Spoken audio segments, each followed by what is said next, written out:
Hello, I must ask you a question. Do you think Hawlucha's a bird? Because I'm here today to argue that Hawlucha is not a bird. Stick around to learn how. Pokemon always tend to fit the region they are introduced in.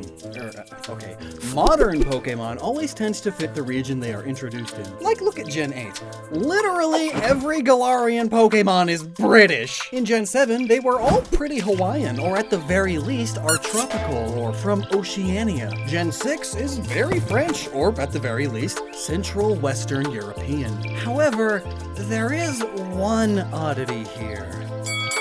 Raiders and Pokemon! Entering the ring all the way from Alola, we have Incineroar! Incineroar! Facing up against our local opponent, here we have Hawlucha! Ha! Lucha, ha! Oui, bonjour! Hey, this don't feel right! Yeah, it's pretty odd. Like Hawlucha, it's a hawk luchador, a Mexican wrestler. It's sort of the polar opposite of a Frenchman. I mean, it's cool. And then, like, is that a beak or a nose? I have no idea, honestly. On the one hand, the name does suggest it's part hawk, and it even curves downward at the tip like the beaks of various birds of prey. But luchadors, professional Mexican wrestlers, are human and are famous for their masks and outfits. Many of them have animal motifs too. So consider now that Hawlucha is in the human-like egg group. Yes, so perhaps it is not in fact a bird, but rather a humanoid Pokemon akin to whatever Hitmonchan or Sock and Throw are in their little fighting outfits. This one just happens to be in a luchador outfit with a bird motif. Forget the gift of flight. It's all about the flying press, baby.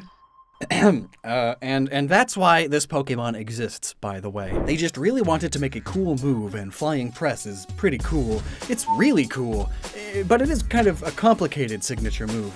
We have a whole video explaining the inner workings of it if you need to know how complicated it is. But what's not so complicated is your need for a good mattress. This video is sponsored by Helix Sleep. If you're like me, you flying press your mattress non-stop, which admittedly isn't good for it. It really takes an all-out pummeling, a bulked-up body press, an on-chord collision course, show off the secret sword, and a seismic toss. Oh, a counter, reversal, revenge, submission! Helix mattresses are so good, they give them a 10-year warranty, and yet they still get to be so supremely comfy. And that's thanks to their online sleep quiz, which is also very simple. You answer a couple of questions about how you and your partner sleep, and then it recommends which mattress works best for you. My wife and I got the Midnight Lux 5 years ago, and it's still great. The cooling cover helps my back breathe through the warm summer nights and the warm winter nights, because my wife is so warm.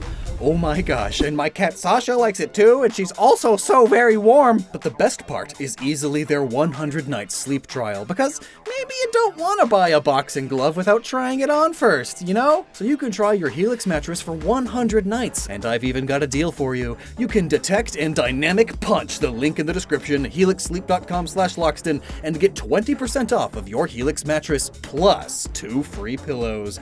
A mattress shouldn't break your back, or feel like a mat block or a wake-up slap right as you get on it. So instead, get yourself a Helix mattress and do a victory dance. But we're here for the bird. Is it even a bird? Is this even a beak? Because if this really were a beak, then it wouldn't have the normal mouth below it. Bird mouths are their beaks. So no, it's not a beak. It's a vaguely beak-shaped nose. And news flashy fun fact, did you know most Lucha Libres have noses? It's true. Here's 2. A 3rd even. But let's pick at this nose situation just a bit deeper.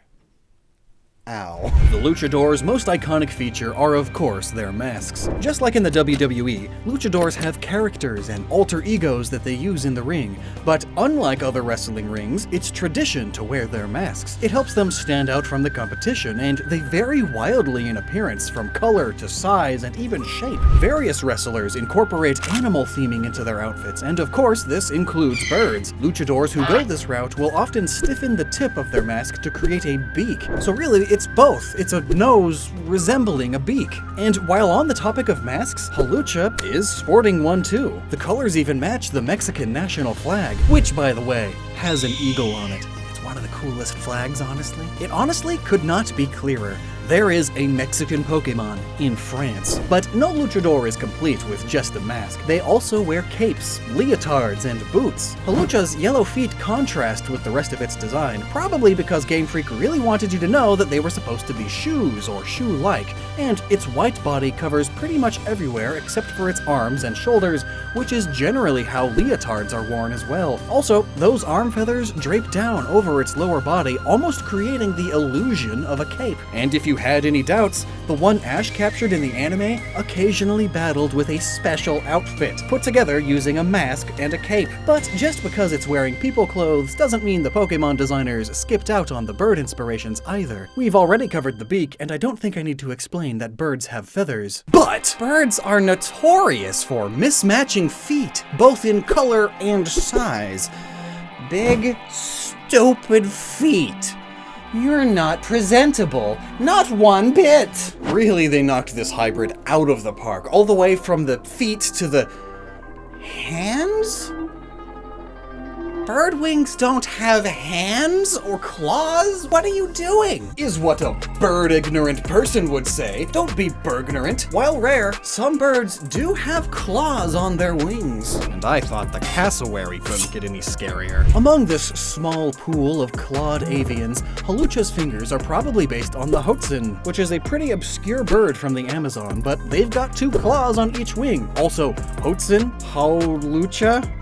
No? Well, Hawlucha chicks are born with these claws because their nests are built above rivers, so if they fall, they are dolphin food. So, how do you not fall? Well, easy. Claws. And if you do fall, then how do you get back up before being torn apart by piranha? Well, easy. Again, claws. The Amazon River has so much debris in it by the shore, like sticks and vines, so grabbing and climbing it is a no-brainer. You just need, like, front claws to do that efficiently. Though, as these birds mature into adults, they do lose the wing claws. But really, this only further strengthens the Hawlucha connection. Its Pokedex entry states that it's an excellent fighter, but it can get carried away with showboating, a trait common with younger athletes, and luchadors in entertainment wrestling in general, but a lot of younger athletes too. Plus, the red feathers and head plumes seen on the Hawlucha are good candidates for Hawlucha's own. So, is it a Hawlucha luchador? Well, yes and no, because it is, but it's not just a Hawlucha luchador. It's a Hawlucha and a resplendent Quetzal luchador. It's one of Central America's most iconic birds. These beauties nail the rest of the color scheme, and that forked tail is close to the hanging cape wings.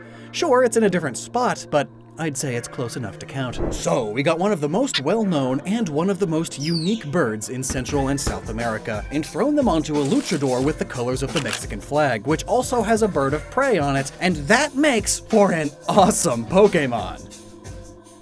So why the flock is it in Kalos, which is based on France? I mean, it sticks out like a sore thumb amongst all of the much more French-inspired Pokemon. Well, I guess remember, the Pokemon introduced in Kalos aren't just French. I mean, they've got plenty of Norse and Greek Pokemon here too, but those are at least still European. The heck does a luchador have to do with France?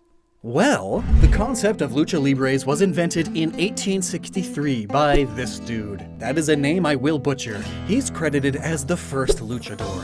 He's Mexican, and he did this in Mexico, yes, but he based the entire sport and its rules off of Greco-Roman wrestling standards. So you could say luchador wrestling is an evolution of Greco-Roman wrestling. But also, do you want to know the story about why it was invented? Well, because it's 1863, right smack dab in the middle of the Second French-Mexican War, a period where the alien nation threatened to capture Mexican territory from the Mexican people.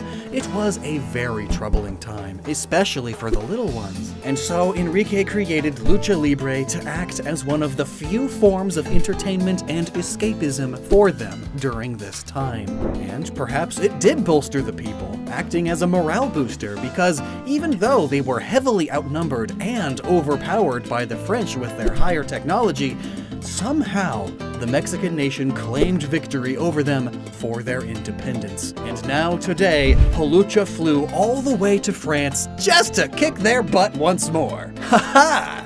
And then also consider that, like, luchadors are the flashiest of wrestlers, designing their costumes with bright colors and sparkling material, so I guess it is totally fine to introduce this Pokemon in the region that is also considered the fashion capital of the world, I suppose. Well, either way, it's certainly more fun looking than just a gi. And do you know why Sock and Throw look the way they do? It also goes way back to old war-timey history, and you can learn all about them in this video here. Thanks so much for watching, and be sure to never stop using your noggin.